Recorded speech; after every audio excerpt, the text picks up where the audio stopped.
জয় শঙ্কর বন্ধুরা। প্রয়াগরাজ ভারতের পৌরাণিক ও ঐতিহ্যবাহী শহর। সমুদ্র মন্থনের সময় উঠে আসা অমৃতের কয়েক ফোঁটা ভারতের যে 4 স্থানে পড়েছিল তার মধ্যে অন্যতম পবিত্র স্থান প্রয়াগরাজ।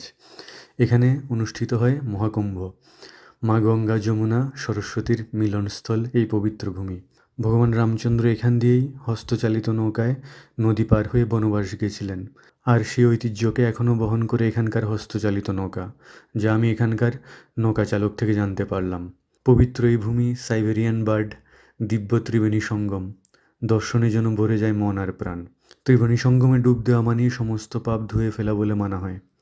এখান থেকে অল্প দূরে অবস্থিত লেটেহুয়ে হনুমানজির মন্দির বা বড় হনুমানজির মন্দির, যেটি একমাত্র হনুমানজির মন্দির যেখানে তিনি শুয়ে থাকা অবস্থায় আছেন। প্রতি বছর মা গঙ্গা তার পবিত্র জলধারায় স্নান করাতে আসেন হনুমানজিকে। পারলে একবার নিশ্চয়ই ঘুরে যেও এই পরম পবিত্র স্থান প্রয়াগরাজ। হর হর মহাদেব।